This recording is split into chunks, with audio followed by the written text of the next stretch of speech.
मित्रों, उम्मीद करता हूँ आप सभी लोग ठीक ही होंगे। आज का कहानी है हमारा राजा हरिश्चंद्र के बारे में। राजा हरिश्चंद्र कौन थे और वो कौन से वंश के राजा थे, जानेंगे हमारे इस वीडियो में। तो स्वागत है मेरे चंदन भक्ति सागर 26 में। सत्य की चर्चा जब भी कही जाएगी, महाराज हरिश्चंद्र का नाम जरूर लिया जाएगा। सूर्यवंशी सत्यव्रत के पुत्र राजा हरिश्चंद्र, जिन्होंने उनके सत्यनिष्ठा के लिए आज भी जाना जाता है। उनकी सत्य के प्रति निष्ठा उनके युगों बाद भी सत्य का प्रतीक बनी हुई है। इनका युग त्रेता युग माना जाता है। राजा हरिश्चंद्र अयोध्या के प्रसिद्ध सूर्यवंशी राजा थे, जो सत्यव्रत के पुत्र थे। ये अपनी सत्यनिष्ठा के लिए अड़िग रहे और उसके लिए इन्हें उनके कष्ट सहने पड़े।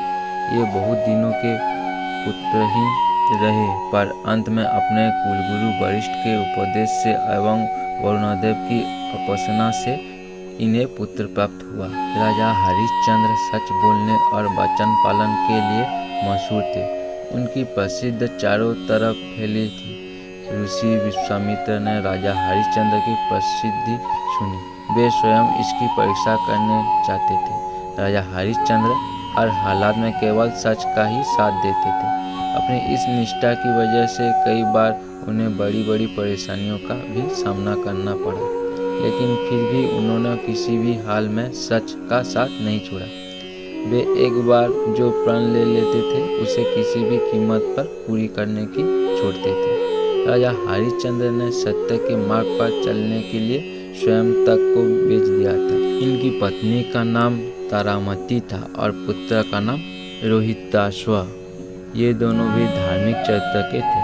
राजा हरिश्चंद्र ने यदि स्वप्न में भी वाग्दान कर दिया, यानी वचन दे दिया, तो भी पीछे नहीं हटने थे। ऋषि विश्वामित्र की शक्ति से राजा हरिश्चंद्र ने सपना देखा कि उन्होंने अपना सारा राजपाट विश्वामित्र को दान में दे दिया है। अगले दिन जब विश्वामित्र उनके महल में आए तो उन्होंने विश्वामित्र को सारा हाल सुनाया और साथ ही अपना राज्य उन्हें सौंप दिया। जाते जाते विश्वामित्र ने राजा हरिश्चंद्र से दान उपरांत दक्षिणा में 500 स्वर्ण मुद्राओं की मांग की। विश्वामित्र ने राजा को याद दिलाया कि राजपाट के साथ राज्य का कोष भी दान कर चुके हैं और दान की हुई वस्तु को दोबारा दान नहीं किया जाता है। तब राजा ने अपनी पत्नी और पुत्र को बेचकर स्वर्ण हासिल की, लेकिन वो भी 500 नहीं हो पाई। राजा हरिश्चंद्र ने खुद को भी बेच डाला और सोने की सभी मुद्राएं विश्वामित्र को दान में दे दी।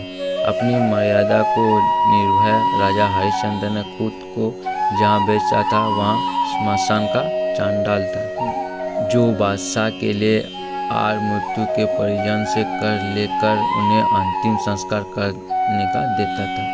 एक रात्रि को सर्प के काटने से राजा के पुत्र की मृत्यु हो गई। ऐसा रानी तारा रोती बिलखती अपने पुत्र को स्मशान में अंतिम क्रिया के लिए लेकर जा रही थी। काली अंधेरी रात में जोरों की बारिश हो रही थी, बादल गरज रहे थे, बिजली चमक रही थी और अभागन माता अपने पुत्र के शव को अकेले स्मशान लेकर पहुंची।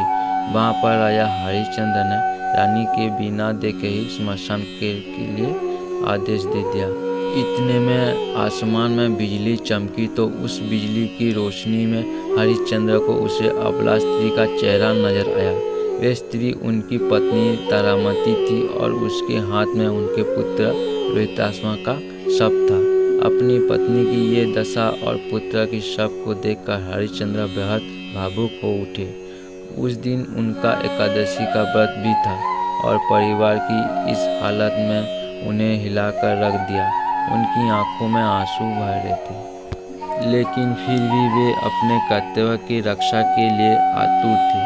भारी मन से उन्होंने अपनी पत्नी से कहा कि जिस सत्य की रक्षा के लिए उन्होंने अपना महल राजपाट तक त्याग दे दिया, स्वयं और अपने परिवार को बेच दिया, आज ये उसी सत्य की रक्षा की घड़ी है।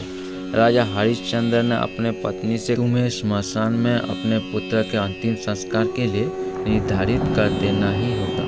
रानी तारा के रूप में अपनी साड़ी का टुकड़ा फाड़ कर देने की कोशिश करती हुए। उसी समय आकाशवाणी हुई और स्वयं ईश्वर प्रकट हुए और उन्होंने राजा से कहा, हरिश्चंद्र, तुमसे सत्य को जीवन में धारण करने का उच्चतम आदर्श स्थापित किया है। तुम्हारी कर्तव्यनिष्ठा महान है, तुम इतिहास में अमर रहेगी।